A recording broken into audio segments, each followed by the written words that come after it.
Alright, I've been seeing that a lot of Ghost players need desperate help with the game and learning its mechanics. And I have some ultra mega secret tips that literally no one uses. Almost every single game I play now as a Ghostbuster is a win within 3 minutes. It's honestly getting boring having no ghost competition in this game. It's like no ghost player that I've run into can last longer than a few minutes in the match. So with me on my way to level 100 with still 0 losses on Ghost, here is my guide to winning as Ghost. And hopefully I don't get any stats wrong as numbers have been changing through the patch notes. First I want to say that the Poltergeist class is by far the hardest to play right now, and I think people would be better off starting with all the other ones until you actually feel comfortable in the role and get a few wins under your belt. The Ectoplasm is great for starting off because their downsides aren't really anything major that you need to worry about. Also, I'll be having a Ghost tier list on the channel soon, so look forward to that. Alright, your main objective is to get the building's haunt to up to 100%, so let's start with the best ways to get that accomplished. Each civilian you full scare gives 10% haunt to whatever room they became fully terrified in. The civilian then bolts it for the door and cannot be calmed in any way.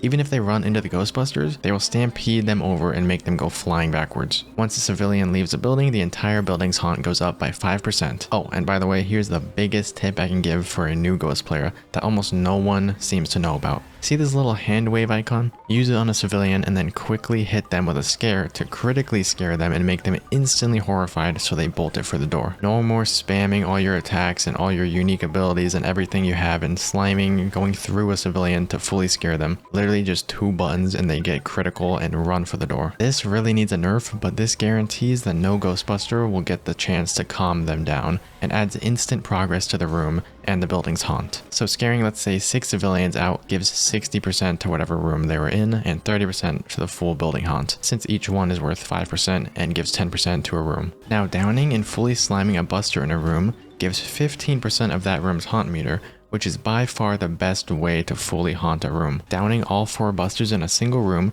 would get 60% of that room haunted. Haunting objects in the room makes the percentage go faster, and staying in the room in a prop or out of a prop makes it tick faster as well. And you can see the tick rate up here. A room can remain at 0% if no objects are being haunted and no ghost is in the room, so make sure to get around and haunt those rooms. Once a room is fully haunted, it will give a massive chunk of progress towards your building's haunt meter based on the room's size. The bigger the room, the more the haunt meter goes up. For example, the main cell block of the prison gives about 30 or 40% of the full building's haunt once fully haunted. So definitely focus on staying within those bigger rooms. And I've been testing this and I don't know for sure, but I think when a room is fully haunted, like 100%, I think you generate PKE faster in that room, so you get your energy back quicker, but I don't know for sure, but definitely something to test out. Other ways to build the room's haunt would be leaving a rift exposed in the room, which makes the room tick up significantly faster, almost as if a ghost is staying in that room. Also, going up to your rifts and detonating them gives a huge chunk to a room,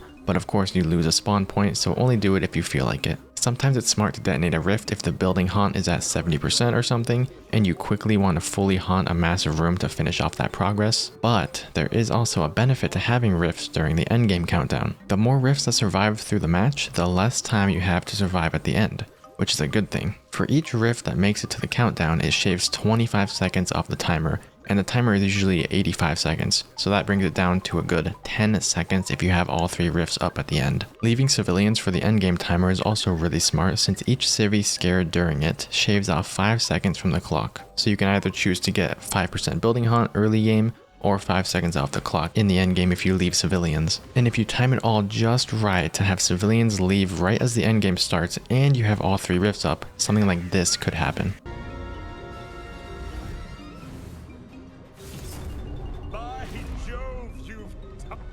Yeah, no endgame countdown for them. Last thing on the endgame, you have no lives during this time, so try to avoid the busters altogether. Flying high up on the ceiling by holding space, or flying low and using railings as cover by holding control, just stay away from the busters. Okay, now that all the haunting and scaring and timer and percentage nonsense is out of the way, what else can you do as a ghost to have fun? Well, bullying the Ghostbusters, of course, and again, it's still one of the most fun ways to play while also massively building your haunt meter. Loop around the busters, sprint through them, coat them in slime, which will massively slow them down. Whack them, smack them, slime NATO them, use abilities and fly into objects to get your PKE meter back up so you can do it all again. Learn your combos on whatever ghost you're playing. Some can use their unique abilities every 5 seconds and some have a 20-second cooldown, but are much wider range attacks that can affect multiple Ghostbusters busters at once. Use abilities all the time on busters and even civilians if you aren't using the critical hit scare tactic that I showed off earlier. And please make sure to take cover all the time. Any single object that can get in the way of you and a proton beam will save your life and not allow them to lock on or tether you. Cover is your literal best friend in this game, and all the ghosts I'm destroying in public matches don't ever use walls, railings, support beams, or anything as cover. Try some unpredictable paths and hide in objects and get out of line of sight as much as possible